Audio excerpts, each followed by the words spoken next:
Elementos de lenguaje, salud, sexo y violencia que pueden ser escuchados por niños, niñas y adolescentes sin supervisión de sus madres, padres, representantes o responsables. En este espacio se habla de la propiedad privada, del Estado de Derecho, de la economía de libre mercado. Se habla de principios y funciones de la libertad en todos los ámbitos de la vida nacional. Aquí se habla libertad. RCR presenta Aquí se habla libertad con Rocío Guijarro y Víctor Maldonado. Muy buenos días, queridos oyentes. Aquí se habla libertad. Sean todos muy bienvenidos. Hoy viernes 2 de noviembre de 2018. Aquí estamos hoy con el viernes de Soy Arepita con Alexis Correa y Rocío Guijarro. Y en la dirección general de la estación está Jaime Nestares, en la gerencia de producción Wilix Arcaya, en la producción Kenger Jaramillo, en los controles César Arteaga. Ya saben, queridos oyentes, que para comunicarse con nosotros usted tiene la posibilidad de hacerlo a través de todos los medios de comunicación que tiene abiertas la radio que se ve RCR 750 por el 0212-482-9750, por el DILO 3456 que tiene un costo de $1 más básico masiva, por el Twitter que es el mismo Periscope RCR 750 y por YouTube nuestro canal rcr.tv, además pues por la AM de la radio que se ve. Bienvenidos. Bueno, Alexis, aquí estamos hoy con Soy Arepita, muchas noticias, ¿verdad? Este país y el mundo se mueve muchísimo. Además vamos a felicitar a Soy Arepita, que se ganaron un premio internacional en un concurso que hubo en Argentina. Así sobre la innovación de un medio tan diferente y tan agradable y amigable como lo es Soy Arepita. Pues los felicitamos y que ese premio pues seguro va a contribuir a que se potencie esa arepita, ya no sea tan arepita y sea una arepota, ¿verdad, Alexis? Bienvenido. Muchísimas gracias, Rocío. ¿Cómo estás? Buenos días. Hoy, por cierto, es Día de Muertos en México.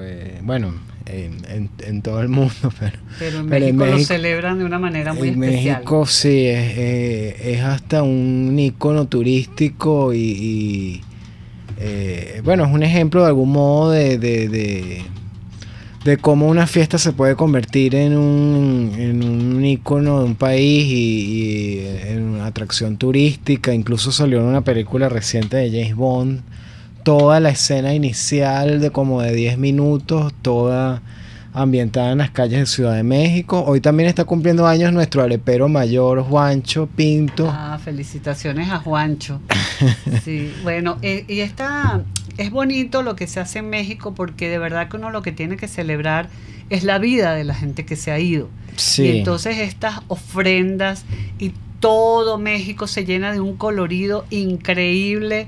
Yo he estado allá, le comentaba a Alexis en una oportunidad, y todo donde uno va pues está el altar con las ofrendas, con estos colores tan divertidos. Bueno, como la película, ¿cómo es que se llama? La de Disney, Coco. Es muy agradable, además muy bonito, porque la gente se esmera porque su altar sea una belleza para dedicarle además esa ofrenda a su gente que se fue, ¿no? Antepasados y recientes. Hay que celebrar la vida. Pienso que eso debería ser así siempre. Y bueno, y esa celebración del Día de los Muertos es Patrimonio Cultural Inmaterial de la Humanidad de la UNESCO también, ¿no, sí, Alexis? Sí, Rocío. Mientras tanto aquí estamos un poco descoloridos, leía hoy en la arepita, una de las noticias que traímos es que la morgue de Bellomonte tiene más de un año sin presupuesto para arreglar la refrigeración. Bueno, imagínate, entonces el contraste, pareciera que aquí ni en el más allá podemos estar tranquilos, ¿no? Sí, no, qué cosas, ¿no? Qué difícil. Sí. Muchas noticias esta semana en la arepita. Bueno, tuvimos la muerte de Teodoro Pekov, que bueno, Oye, sí, que han enlutado y la verdad lamentamos muchísimo el fallecimiento de Teodoro, que es un referente para Venezuela, y a su familia pues un abrazo afectuoso. Sí, yo creo que lo importante es sobre todo recordar, ¿no? Vivió ¿cuántos? 86 años, 86 creo que fue una vida muy plena, incluso en las redes nuestras sacamos extractos de un texto del 96 que hizo Faita Namen, la periodista, cierto, en la revista Exceso, que es un texto particular porque repasaba un poco como la historia amorosa de Teodoro, que al parecer era un hombre muy feminista, por decirlo de alguna manera, que apoyaba mucho a las mujeres de las que era pareja, un hombre de una mentalidad muy abierta. Al parecer, bueno, tuvo 4 mujeres. Incluso él pegó una etiqueta en Twitter en estos días soy sexy, Teodoro, que la recordó la periodista. Eso no es, sí, no es nuevo, pero de algún modo Teodoro, dentro de sus muchas facetas, era una especie de como de sex symbol de dama dura y parece que él tuvo 4 esposas y parece que todas se la llevaban muy bien entre ellas. Sí, cierto. Tuvo 7 hijos, y bueno, muchas facetas en su vida, economista, más allá de que a lo mejor no estuviéramos de acuerdo con sus posturas. Un economista, además summa cum laude, sí.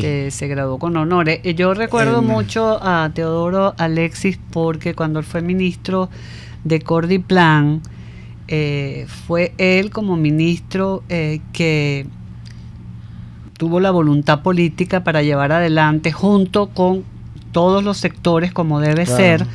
Fue una comisión tripartita donde estuvo el sector empresarial, el sector sindical y el sector gobierno representado por él y su equipo para hacer esa reforma laboral que fue tan importante en Venezuela, y que la reforma contemplaba la puesta en marcha de las asociaciones de fondos de pensiones para que los ciudadanos tuviéramos la posibilidad de elegir dónde queríamos que estuvieran depositadas nuestras pensiones y que ello representara un valor a la hora de jubilarnos. Claro. Y como en Chile era un poco el modelo del sistema chileno, y bueno, estuvo a punto de iniciarse y bueno, lamentablemente pues llegó el siguiente gobierno y mandó a parar toda esa reforma que iba en función de la libertad de elegir de los ciudadanos, ¿no? Y ese reconocimiento pues hay que hacérselo a Teodoro Pekov, y esa experiencia está narrada en un libro que Aurelio Concheso, en ese momento era presidente de SEDICE, y escribió lo que él llamó Misión Imposible, y así se llamó el libro, y está a la disposición en la librería sedice.org.be. Y bueno, no podemos hablar de Teodoro sin hablar del valor de la rectificación, pues él tomó las armas en algún momento contra los gobiernos democráticos, como el de Rómulo Betancourt, que fue a la lucha armada, que llamaban en esa época. Se escapó de las cárceles de manera espectacular, hizo un túnel en el cuartel San Carlos. Esas historias están contadas, es bueno buscarlas. Después en redes vamos a poner los links para buscar esas historias. Y bueno, en algún momento él rectifica, pues, y es uno de los primeros que le dice a sus compañeros del Partido Comunista, le dice, pero ya va, la Unión Soviética va a ser nuestro modelo, o sea, y en la Unión Soviética, que es el país menos democrático del mundo, que está aplastando una revolución como la de Checoslovaquia, la primavera de Praga, ¿no?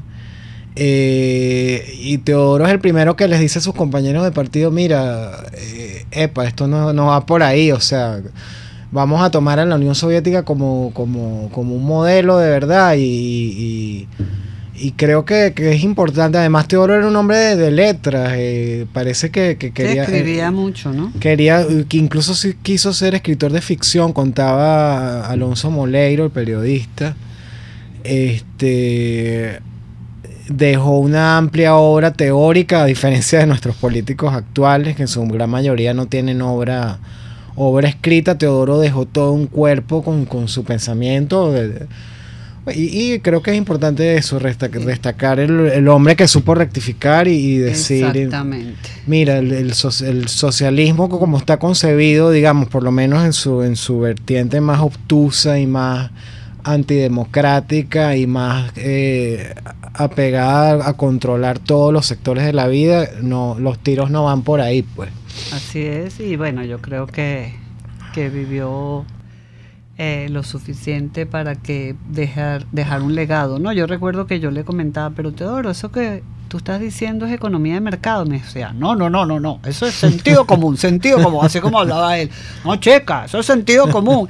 Bueno, me alegro que él haya entendido que la economía de mercado y el liberalismo es sentido común, porque están basadas en la libertad del individuo, y eso es lo que debe prelar en una sociedad, donde haya la posibilidad de que los ciudadanos elijamos, además la prosperidad para nuestras vidas. Además, ¿qué más tenemos ahí? Sí, no, bueno, para terminar con Teodoro, bueno, un gran lector, y además funda un periódico que creo que de la prensa escrita que está desfalleciendo en Venezuela, creo que tal cual fue el último medio que de algún modo fue impreso, por lo menos, que fue innovador en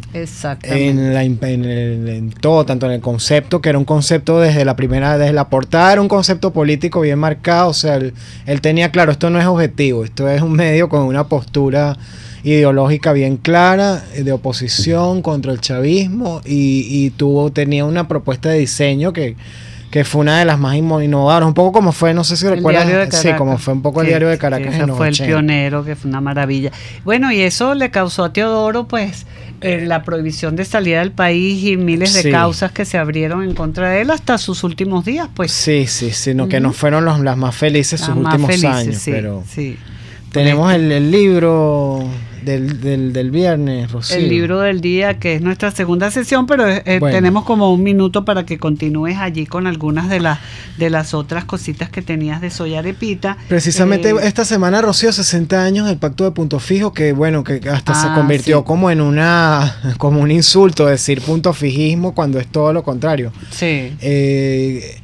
Creo que es importante revisar con otra luz el Pacto de Punto Fijo, que tuvo una connotación tan negativa en algún momento por la izquierda, y la izquierda retrógrada me refiero, no la de Teodoro, y es importante recordar el Pacto de Punto Fijo como la salvación en su momento contra el militarismo, pues de cómo unos partidos como la ADECO, PEI, URD, que tenían unas diferencias enormes entre ellos, supieron decir, oye, ¿qué es más importante?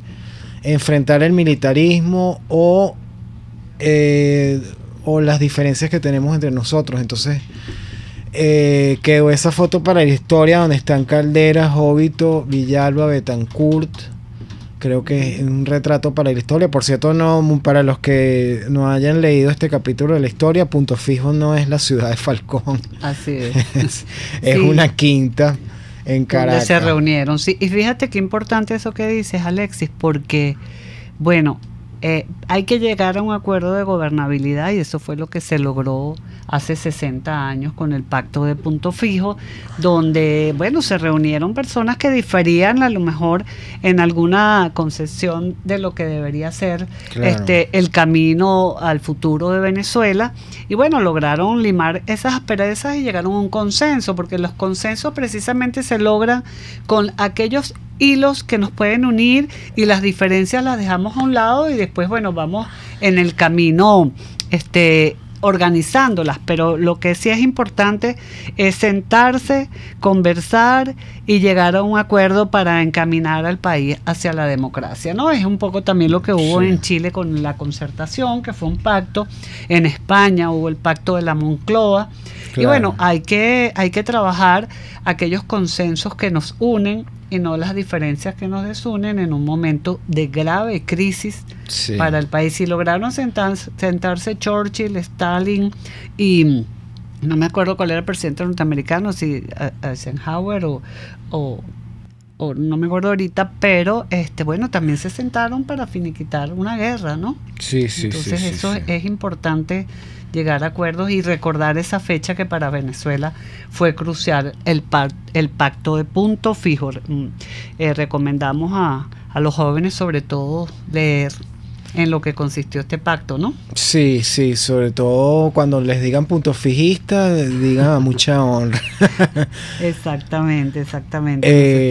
Quiero decir, no todo fue perfecto en esa etapa de nuestra democracia, pero se consiguieron muchas cosas que sin duda superan lo que tenemos hoy en día, pues entonces es importante que, aunque esos tiempos no van a volver, porque siempre la historia humana es evolución constante, es importante que hagamos un stop para el pasado, para ver el pasado, lo que se consiguió, lo que no se consiguió y además además en ese pacto estaba previsto pues ir a unas elecciones inmediatamente. Exactamente. Unas elecciones generales en el diciembre de ese año. Bueno, y ahora sí vamos a nuestra segunda sesión del día, que es el libro del día.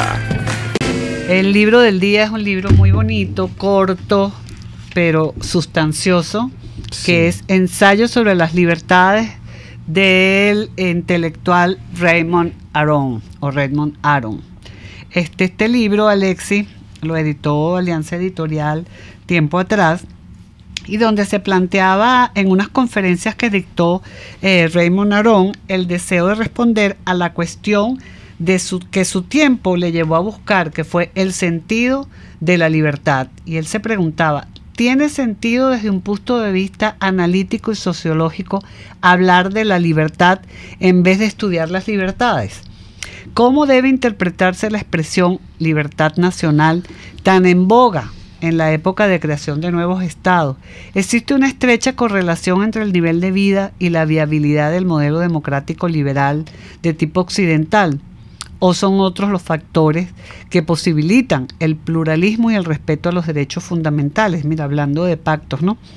¿Qué porvenir reserva a los valores liberales la sociedad tecnológica y centralizada con su preocupación por la igualdad, el desarrollo económico y el bienestar?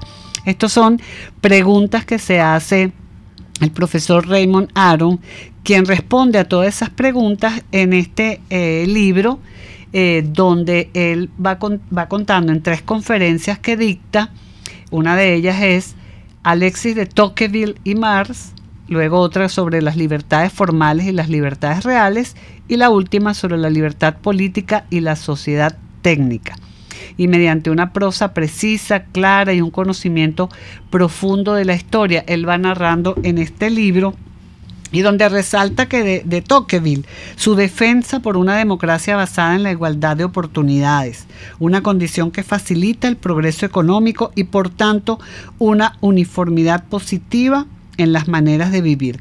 Tocqueville, Alexis de Tocqueville, para nuestros oyentes, el autor de ese libro portentoso que se llama Democracia en América, donde sí, hace un recuento histórico de la conquista de Inglaterra a Estados Unidos y cómo se fue fundamentando los valores de la democracia en esa sociedad, ¿no?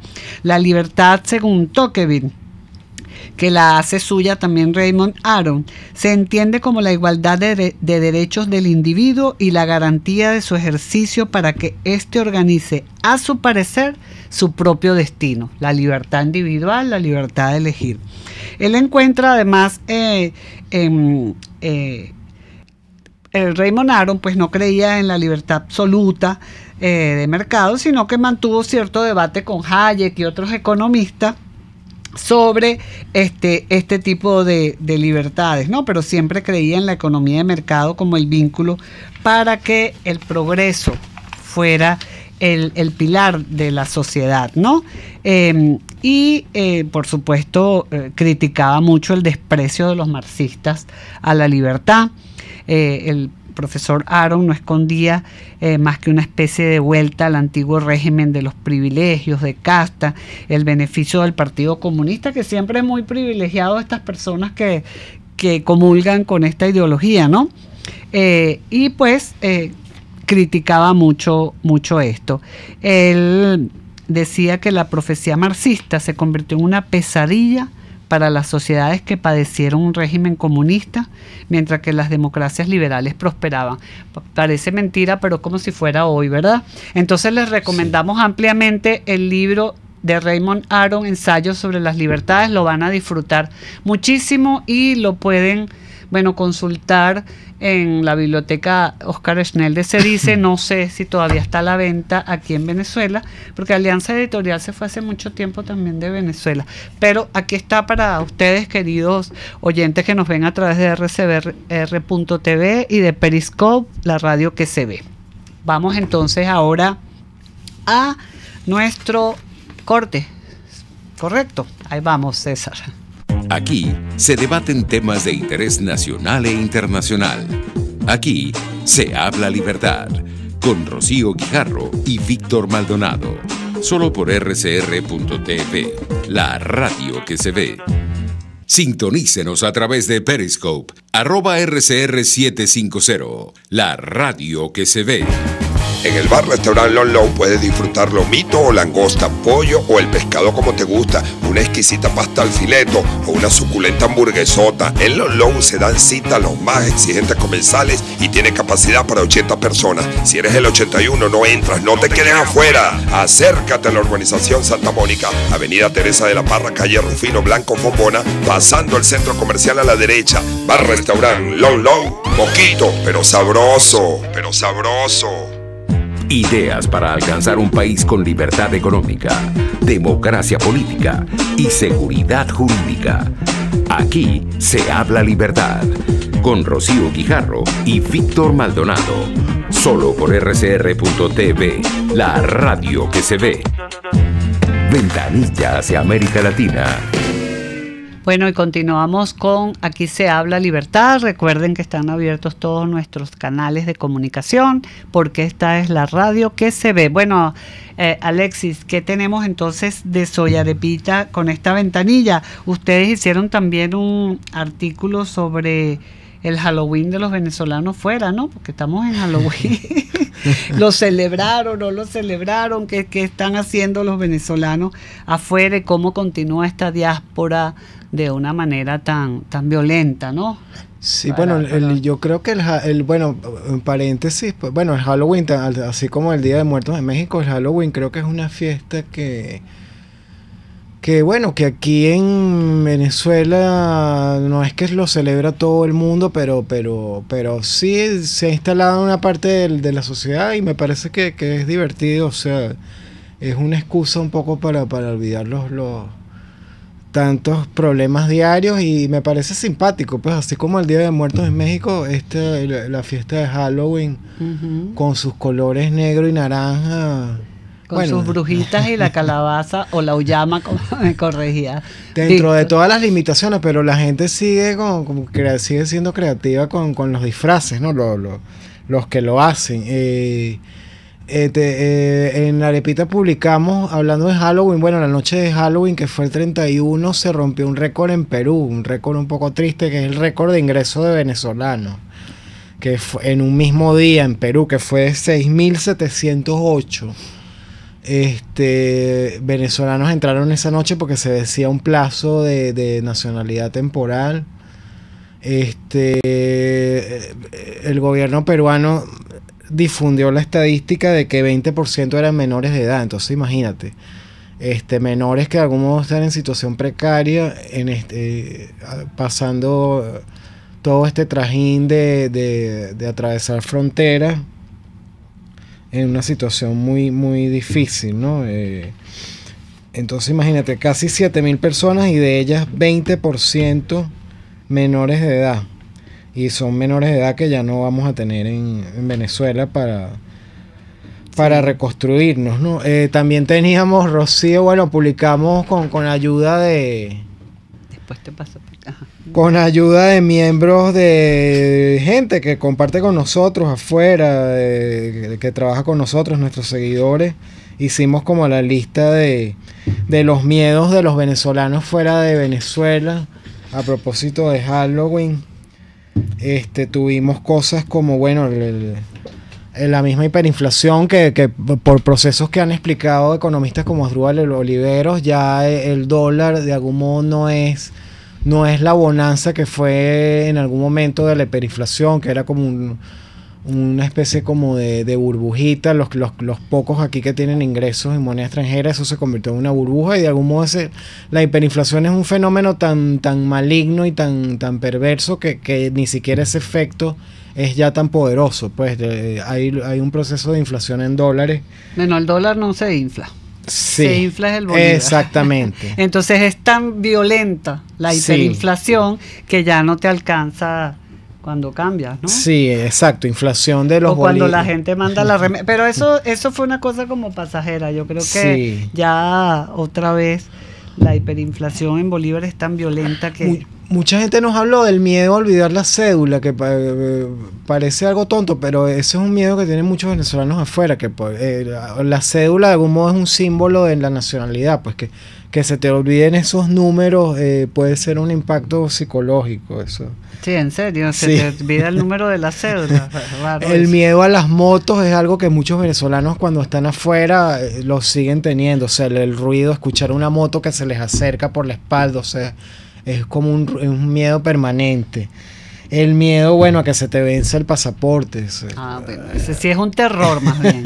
Más que El miedo de que estés en un país en el que haya una elección y gane un candidato populista de izquierda o de derecha. Bueno, lo están viviendo los venezolanos en México con López Obrador, que esperemos que no sea tan populista como tememos. Y bueno, está el caso ahora en Brasil del señor Bolsonaro, que es una gran incógnita también de hasta dónde va a llegar su radicalización, su discurso su discurso homofóbico, antifeminista, machista. Entonces, bueno, eso es otro de los temores de los venezolanos, ¿no? Hay como un temor a las elecciones también, a las elecciones de otros países. El miedo a que deje de haber harina pan importada, bueno, el miedo a tener una pareja y descubrirle un tatuaje del Che Guevara o de Chávez, el miedo a las confusiones con el idioma, que siempre ocurre mucho en los países en español. Por ejemplo, hay una sección nuestra en Arepita que es la concha. La palabra concha no se puede decir en países como Chile o como Argentina porque es una mala palabra. Bueno, vas a tener que cambiarle entonces esa parte a la arepita, ¿no? Bueno, hay muchos miedos también, el miedo a no conseguir trabajo, el miedo a no ubicarte, no estabilizarte. Los servicios, bueno, pagar servicios de verdad, que no lo hacen. Con toda la inflación que hay, seguimos aquí sin saber qué es pagar servicios. Lo que cuestan de verdad, pues es algo que aquí todavía no lo conocemos. De hecho, la gasolina ni ha subido, pues a pesar de todo lo cacareado que fue el anuncio del aumento y tal, no ha ocurrido todavía. Seguimos teniendo la gasolina más barata. Bueno, lo que se está acabando es la gasolina, porque ya, las colas exacto. hoy en todas las bombas es impresionante. Ya ni hay. Bueno, Alexis, ya terminamos nuestra arepita de hoy. Le damos la bienvenida al profesor Pedro Benítez, que va a estar con nosotros en la segunda parte. Debatamos sobre la libertad después de las noticias. Y bueno, esta arepita vino bien cargada. Recuerden este viernes. Seguirnos en las redes @soyarepita para que vean un poco de qué va nuestro proyecto editorial, pues nuestro proyecto premiado además en Argentina. Así que Soy Arepita, hasta el próximo viernes y vamos al corte. Aquí se debaten temas de interés nacional e internacional. Aquí se habla libertad, con Rocío Guijarro y Víctor Maldonado. Solo por rcr.tv, la radio que se ve. Puedes seguirnos en nuestras redes sociales. En Twitter, @RCR750, la radio que se ve. Informe RCR presenta titulares. Conductores denuncian la falta del combustible en las diferentes estaciones de servicio del este y oeste de Caracas. Félix Gerardo Arellano, internacionalista y profesor universitario, calificó de inédito en la región las posibles acciones que pueda tomar el Grupo de Lima a partir del próximo 10 de enero, cuando el presidente Nicolás Maduro inicie su nuevo mandato. Precedente jurídico en estos casos es retirar los embajadores, pero si nos ponemos a hacer un análisis de cuántos embajadores hay en Caracas de gobiernos democráticos, es mínima. La gran mayoría de las embajadas ya tienen encargado negocios, bien porque han reaccionado contra Venezuela o bien por la práctica venezolana de estar expulsando diplomáticos constantemente, caso Estados Unidos. Entonces esa figura, la figura de mover el embajador, ya no tiene mayor peso porque, como repito, la mayoría son encargados de negocios. Pudieran pensar en cerrar embajadas y eso políticamente es muy delicado porque cuando un país está en crisis, lo mejor es mantener la embajada. Cuando la dictadura chilena estaba en su peor fase, bueno, las embajadas de los países democráticos fue los que ayudaron a tanto individuo que pudo salir, que pudieron ocultar, que pudieron defender. Entonces esa figura, la otra ámbito que el Grupo de Lima no ha profundizado es las medidas, es las sanciones, que ya Estados Unidos las viene incrementando. Nuevas averías eléctricas se registraron este viernes en diversos sectores de la capital del país. Más allá de nuestras fronteras, al menos 7 muertos y 14 heridos dejó hoy un ataque contra cristianos en Egipto. Y en los deportes, en el fútbol español, el Barcelona defenderá esta mañana, sin su estrella el argentino Lionel Messi, el liderato de la liga en casa del penúltimo equipo en la clasificación, el Rayo Vallecano. 10, 11 y 33 de la mañana, sigan en sintonía de Aquí se habla libertad.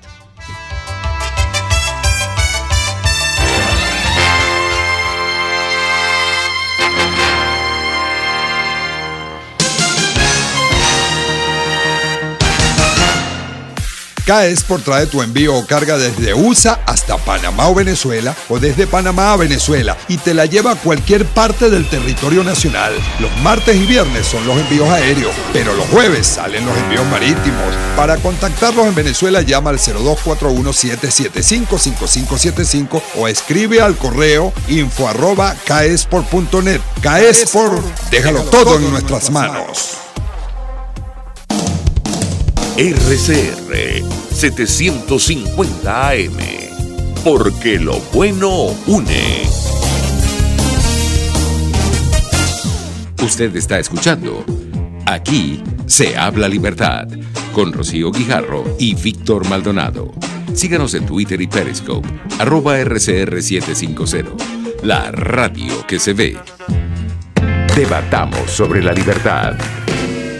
Bueno, queridos oyentes de Aquí se habla libertad, aquí tenemos hoy a un invitado muy especial, el profesor Pedro Benítez, quien es historiador, es analista también, analista político, es profesor de la Universidad Central de Venezuela y de la Universidad Metropolitana, amigo de Se Dice Libertad y escribe en varios periódicos, especialmente en consapata.com y en Al Navío, que es una publicación internacional. Bienvenido, Pedro, ¿cómo estás? Muy buenos días, Rocío. Bueno, aquí te recibimos cordialmente. vengo a echar gasolina. Bueno, después me toca a mí al salir de aquí, bueno, suerte. Así que haré mi cola. Pero en esta sesión de Debatamos sobre la Libertad, Pedro, queríamos conversar contigo. Tú has escrito mucho de si las sanciones de Estados Unidos son las culpables de la crisis, y aclaras pues todo en un análisis muy interesante que hiciste en un artículo. Y ayer salieron otras sanciones de Estados Unidos para Venezuela, que no es como para personas, sino es para el Estado, para el gobierno. Que le expliques a nuestra audiencia de Aquí se habla libertad, qué significa eso y por qué no son culpables de la crisis y qué consecuencias tienen para Venezuela y para la libertad de los ciudadanos este tipo de cosas. Bueno, Rocío, voy a tratar de ser lo más concreto pedagógico y concreto posible, porque el gobierno, el chavismo madurismo, le gusta mucho confundir adrede la gimnasia con la magnesia. Eso están tratando de aplicarnos desde el punto de vista semántico. Ellos le dan mucha importancia a las palabras y a la retórica, al discurso, a la narrativa con que se justifican. Lo que están haciendo es reeditar lo que ha hecho el régimen de Cuba en los últimos 60 años. Incluso gente que es anticastrista, que se opone a la dictadura cubana, suele decir en las conversaciones, escribir, referirse al bloqueo de los Estados Unidos contra Cuba. Entonces, supuestamente todos los problemas económicos que tiene Cuba se debe a ese criminal bloqueo que le han aplicado durante 60 años. Pero cuando uno revisa la historia y en qué consiste el supuesto bloqueo, porque el bloqueo lo que sugiere es la idea de que Cuba tiene un sitio naval, entonces los barcos no pueden entrar. La única vez que ocurrió eso fue en la crisis de los misiles de octubre del 62, cuando la Unión Soviética estaba poniendo misiles atómicos en Cuba. Pero de allá para acá lo que ha habido es un embargo comercial por parte de las distintas administraciones norteamericanas en retaliación, porque cuando empezó la Revolución Cubana muchas propiedades norteamericanas fueron expropiadas, pero a lo largo de todo este tiempo Cuba ha tenido relaciones normales con Canadá, con México, con la España de Franco, con todos los países del mundo, excepto con los Estados Unidos, con la que hay ciertas restricciones que implica que le tiene que pagar en efectivo las importaciones. Pese a eso, el principal proveedor de medicinas y de alimentos de Cuba hoy en día es los Estados Unidos y es su principal fuente de remesas. Sin embargo, el gobierno cubano sigue aferrándose al tema del bloqueo y lo llevan a Naciones Unidas todos los años. Bueno, Maduro está tratando de hacer lo mismo. Entonces, continuamente escuchamos a los funcionarios venezolanos hablar de que hay un bloqueo financiero contra Venezuela. No, lo que ha habido hasta ahora es una serie de sanciones personales a funcionarios venezolanos. Entonces, ellos tratan de confundir a la persona con el país. Y el funcionario, el presidente, los ministros no son el país. Ellos son, circunstancialmente, están ocupando unos cargos públicos. Y todos sabemos que la crisis venezolana no empezó con estas sanciones a las personas. La primera devaluación que hace Maduro del Bolívar, siendo presidente encargado, fue en febrero del año 2013. En ese momento el precio del petróleo estaba por encima de los $100.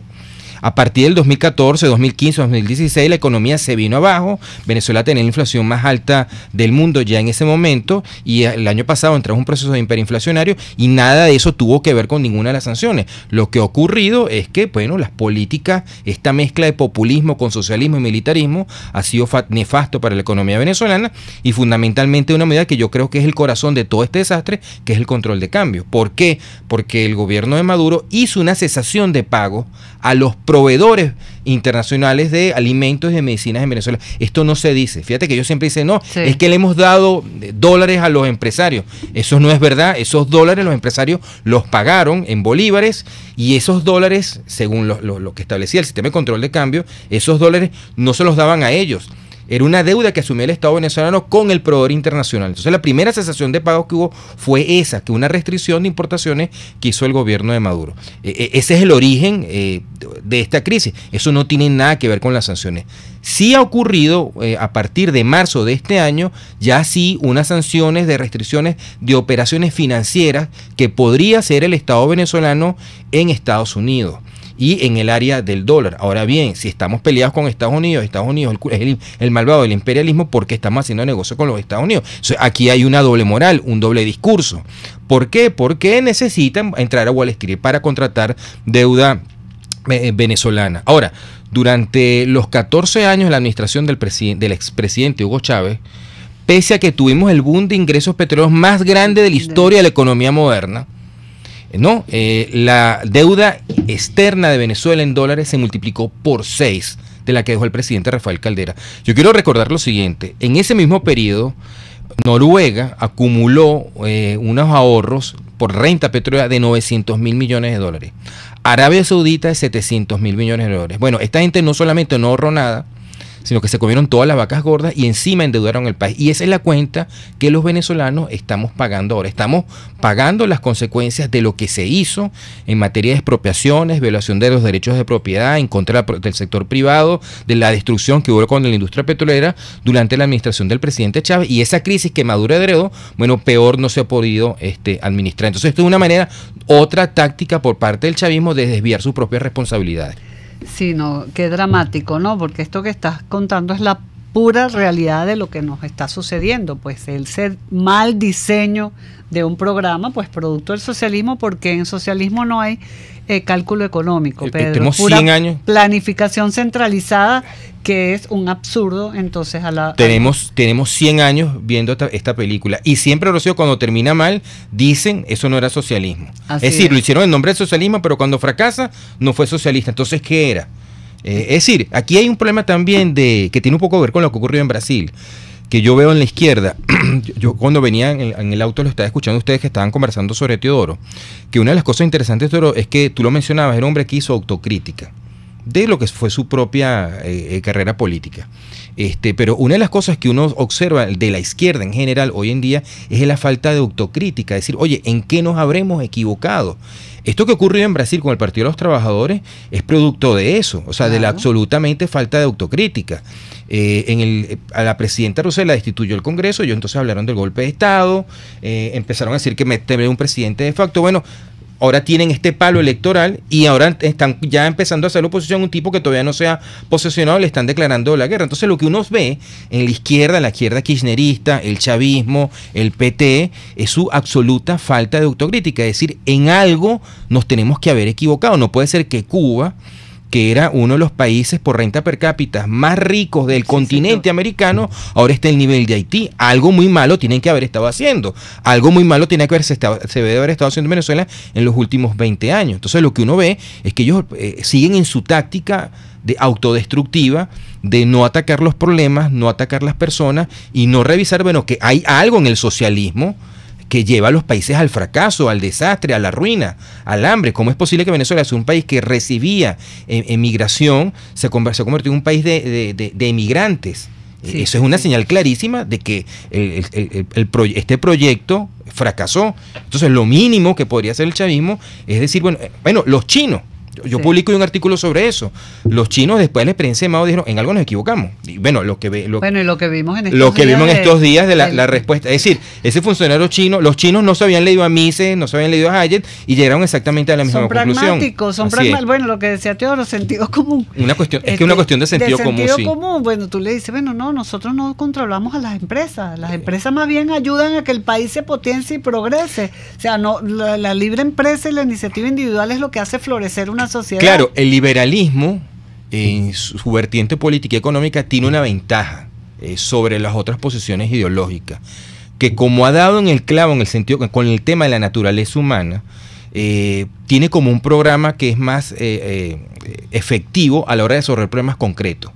Este ejemplo de la crisis migratoria de Honduras, de Centroamérica, ¿eso cómo se resuelve? Eso se resuelve con un principio de libertad.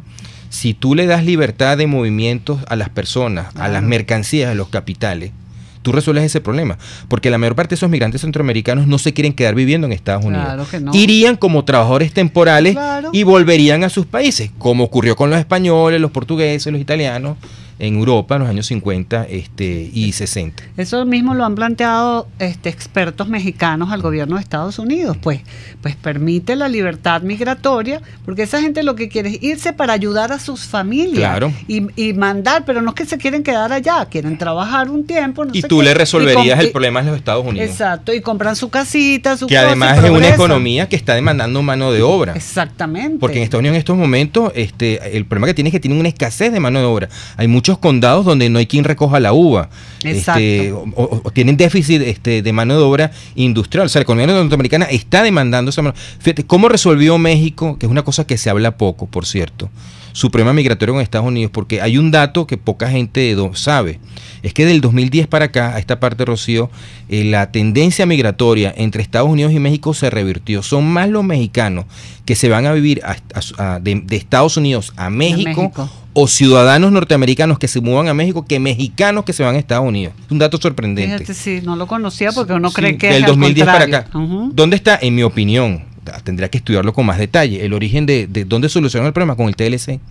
Claro. Porque un montón de fábricas norteamericanas se fueron a los estados del norte o del centro de México, y entonces muchos mexicanos no se tienen que ir porque la Ford, la General Motors, la Walmart y toda esa están gente operando está en México. Sí, eso decía un economista mexicano, Luis Paso, que lo mejor que les ha pasado a ellos no es la Revolución Mexicana, sino el Tratado de Libre Comercio. Esa es una buena, ¿no? sí. Porque dice que que eso ha traído esto que tú estás comentando y prosperidad a los mexicanos, ¿no? Con toda esta inversión que ha venido desde allá.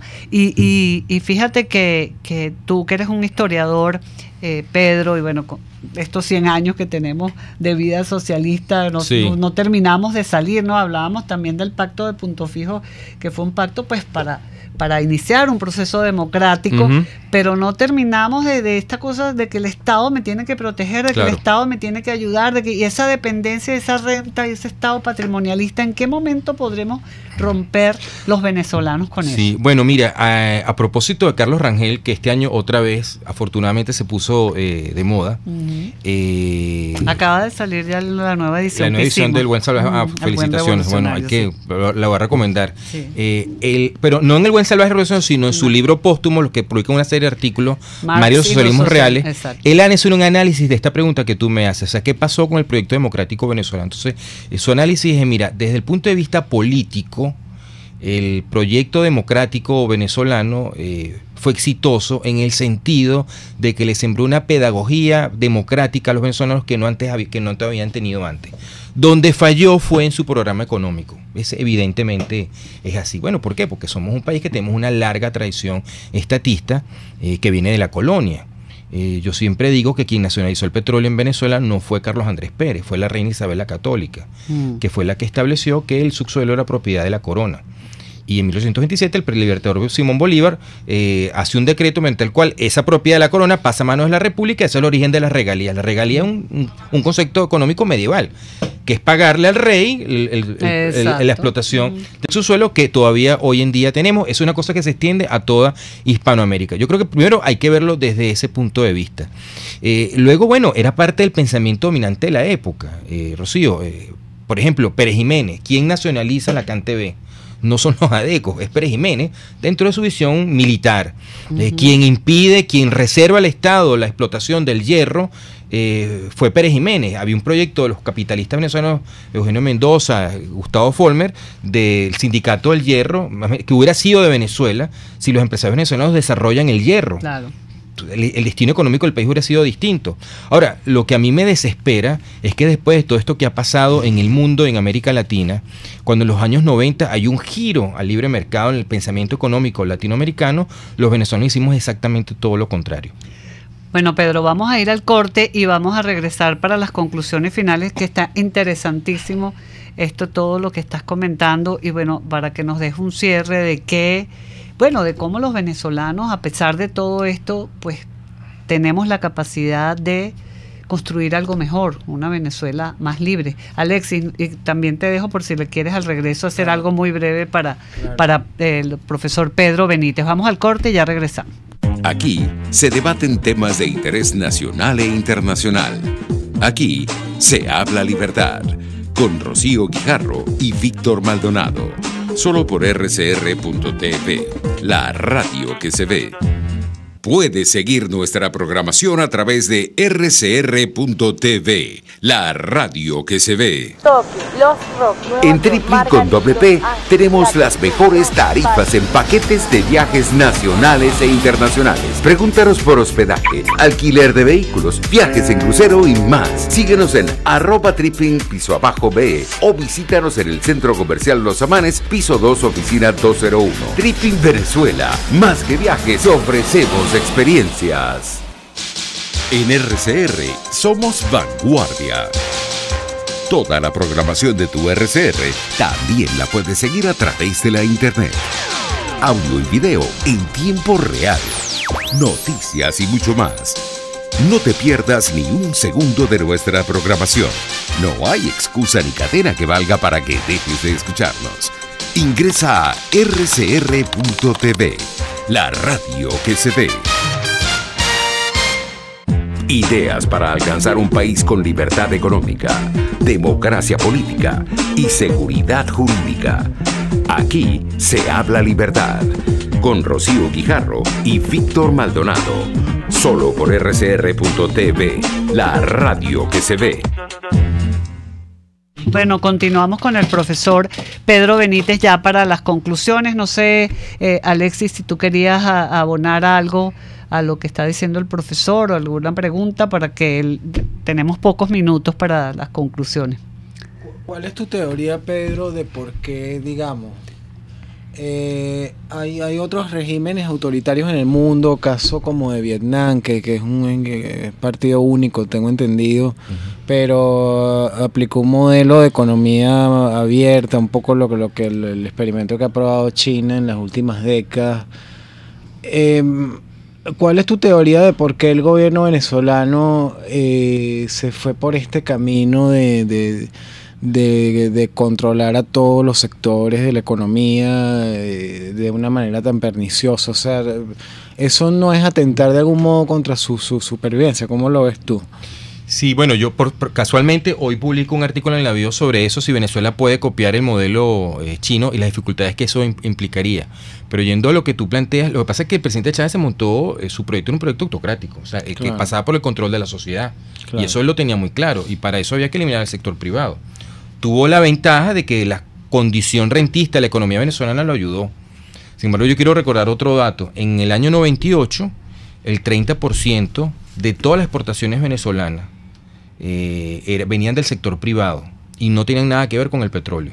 Eso se sabe poco. Es un dato que saqué de Harvard en estos días navegando en la web. Lo ha publicado, por cierto, también Miguel Ángel Santos. Es decir, quiere decir que durante los años 90, en medio de la accidentada apertura económica venezolana, un sector privado venezolano demostró que podía exportar, que podía competir en el mundo, que es lo que estamos viendo con la migración venezolana. Porque los venezolanos básicamente no somos distintos al resto de la humanidad. Es más, tenemos una serie de ventajas culturales por la influencia que tuvimos de los Estados Unidos. Precisamente. Eso es una cosa que poco se comenta. Entonces, esto pasaba, el proyecto de Chávez, por el control de la sociedad, pero igual como ocurrió con la Unión Soviética, con la China de Mao, con Cuba, eso al final se constituyen unos regímenes parásitos que terminan destruyendo la sociedad y eventualmente se terminan autodestruyendo. Los chinos y los vietnamitas han hecho algo que ha sorprendido históricamente, porque han conseguido algo terrible, ¿no? Han logrado por primera vez combinar un régimen autoritario con el éxito económico en el largo plazo. Eso hasta ahora no había ocurrido. Es decir, tuvimos dictaduras de derecha que tuvieron un gran éxito económico, pero el ascenso de la clase media llevó a la democratización. El caso de Corea del Sur, Taiwán, del propio Chile. Pero hasta ahora eso no ha pasado en China ni en Vietnam. ¿Por qué el chavismo o por qué Maduro no ha logrado seguir el mismo camino? Yo sospecho que por lo mismo lo que ha ocurrido en Cuba. En Cuba, Raúl Castro ha querido hacer lo mismo, pero no ha podido. Bueno, porque tienen la sombra de Fidel y de Chávez. ¿Cómo legitimar ante su propia gente que van a hacer algo que es totalmente distinto a lo que dijo el fundador del régimen, que instauró el régimen? Y luego el contexto internacional.